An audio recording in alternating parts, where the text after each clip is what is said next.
5 कहानियाँ जो आपको अपने लक्ष्य तक ले जाने को मजबूर कर देंगी। पहला है सफलता का रहस्य। अगर आप मजबूत बनना चाहते हैं तो सबसे पहले अपनी कमजोरियां दूर करें। एक बार कमजोरियां दूर हो जाएंगी तो फिर आपका कुछ भी कर सकते हैं। एक बार एक व्यक्ति ने महान फिलोसोफर सुकरात से पूछा कि सफलता का रहस्य क्या है? What is the secret of success? सुकरात ने उस इंसान को कहा कि वह कल सुबह नदी के पास मिले, वहीं पर उसे अपने प्रश्न का जवाब मिलेगा। जब दूसरे दिन सुबह वह व्यक्ति नदी के पास मिला तो सुकरात ने उसे नदी में उतरकर नदी की गहराई मापने के लिए कहा। वह व्यक्ति नदी में उतरकर आगे की तरफ जाने लगा। जैसे ही पानी उस व्यक्ति के नाक तक पहुंचा, पीछे जाने से सुकरात ने आकर जैसे ही पानी उस व्यक्ति के नाक तक पहुंचा, पीछे से सुकरात ने आकर अचानक से उसका मुंह पानी में डुबो दिया। वह व्यक्ति बाहर निकलने के लिए झटपटाने लगा, कोशिश करने लगा, लेकिन सुकरात थोड़ी देर स्ट्रांग थे। सुकरात ने उसे काफी देर तक पानी में डुबोए रखा। कुछ समय बाद सुकरात ने उसे छोड़ दिया और व्यक्ति ने जल्दी ही अपना मुंह पानी से बाहर निकाल लिया। जल्दी जल्दी सांस ली। सुकरात ने उस व्यक्ति से पूछा, जब तुम पानी में थे तो तुम क्या चाहते थे? व्यक्ति ने कहा, जल्दी से बाहर निकलकर सांस लेना चाहता था। सुकरात ने कहा, यही तुम्हारे प्रश्न का उत्तर है। जब तुम सफलता को उतनी ही तीव्र इच्छा से चाहोगे जितनी तीव्र इच्छा से तुम सांस लेना चाहते हो, तो तुम्हें सफलता निश्चित रूप से मिल जाएगी। दूसरा है अभ्यास का महत्व। प्राचीन समय में विद्यार्थी गुरुकुल में रहकर ही पढ़ा करते थे। बच्चे को शिक्षा ग्रहण करने के लिए गुरुकुल में भेजा जाता था। बच्चे गुरुकुल में गुरु के स्वाधीन से आश्रम देखभाल किया करते थे और अध्ययन भी किया करते थे। वरदराज को भी सभी तरह का गुरुकुल भेज दिया गया। वहाँ से आश्रम अपने साथियों के साथ मिलने लगा, लेकिन वह पढ़ने में बहुत ही कमज़ोर था। गुरु जी को कोई भी बात उसके बहुत कम समझ में आती थी। इस कारण सभी के बीच में वह उपहास का कारण बना रहता।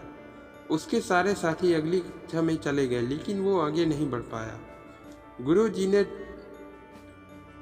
भी आखिर हार मानकर उसे बोला, बेटा वरदराज, मैंने सारे प्रयास करके देख लिए। अब यही उचित होगा कि तुम यहाँ अपना समय बर्बाद मत करो। अपने घर चले जाओ और घर वालों की मदद करो।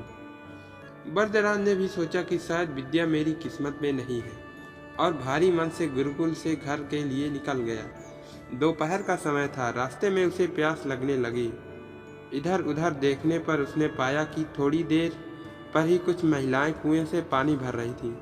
वह कुएं के पास गया। वहां पत्थरों पर रस्सी के आने जाने के निशान बने हुए थे। तो उसने महिलाओं से पूछा, यह निशान आप कैसे बनाए? तो एक महिला ने जवाब दिया, बेटे, यह निशान हमने नहीं बनाए। ये तो पानी खींचने समय कोमल रस्सी के बार बार आने जाने से ठोस पत्थर पर भी ऐसे निशान बन गए। वरदराज सोच में पड़ गया। उसने विचार किया कि जब एक कोमल रस्सी बार बार आने जाने से एक ठोस पत्थर पर गहरे निशान बन सकते हैं, तो निरंतर अभ्यास से विद्या ग्रहण क्यों नहीं कर सकता। वरदराज ढेर सारे उत्साह के साथ वापस गुरुकुल आया और अथक कड़ी मेहनत की। गुरु जी ने भी खुश होकर भरपूर सहयोग किया। कुछ ही सालों बाद यही मंद बुद्धि बालक वरदराज आगे चलकर संस्कृत व्याकरण का महान विद्वान बना, जिसे लघु सिद्धांत कौमुदी, मध्य सिद्धांत कौमुदी, सार सिद्धांत कौमुदी, गीवाणा पदरम मंजरी की रचना की। दोस्तों, अभ्यास की शक्ति का तो कहना ही क्या, यह आपके हर सपने को पूरा करेगी। अभ्यास बहुत जरूरी है, चाहे वो खेल में हो या पढ़ाई में या किसी और चीज़ में। बिना अभ्यास के आप सफल नहीं हो सकते। अगर आप बिना अभ्यास के केवल किस्मत के भरोसे बैठे रहोगे तो आखिर में आपको पछतावे के सिवा कुछ हाथ नहीं लगेगा। इसलिए अभ्यास के साथ धैर्य, परिश्रम और लगन रखकर अपनी मंजिल को पाने के लिए जुट जाए। तीसरा है जिद और जुनून ने दिलाया gold.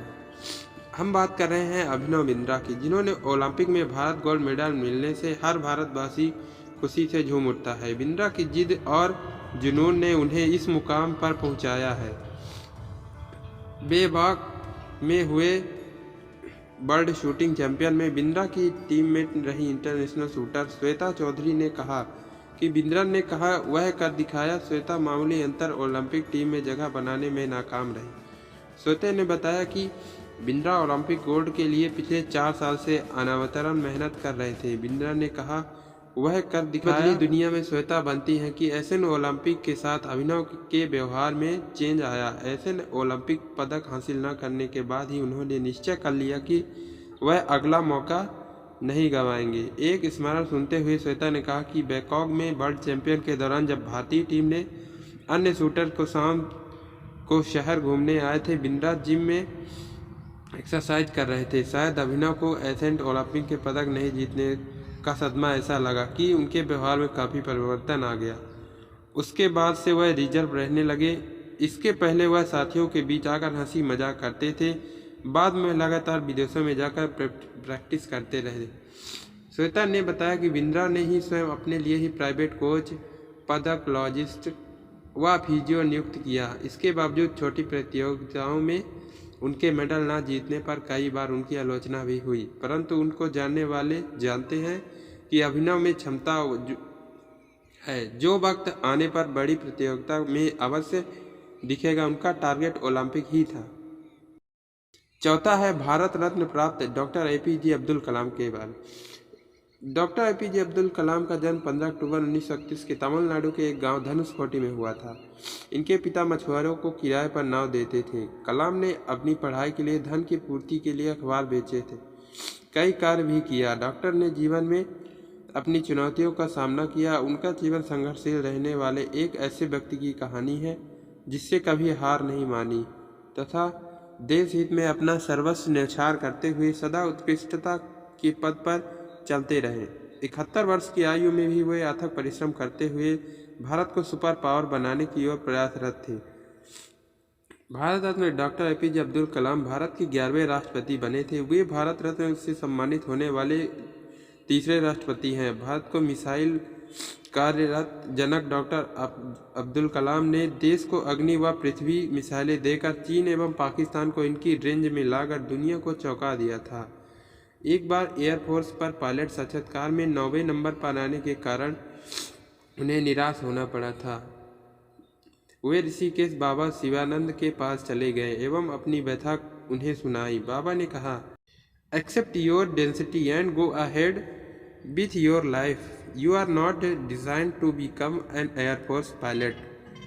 What you are designed to become is not relevant, not but it's paramedicated. Forget this failure as it was essential to lead your to extents.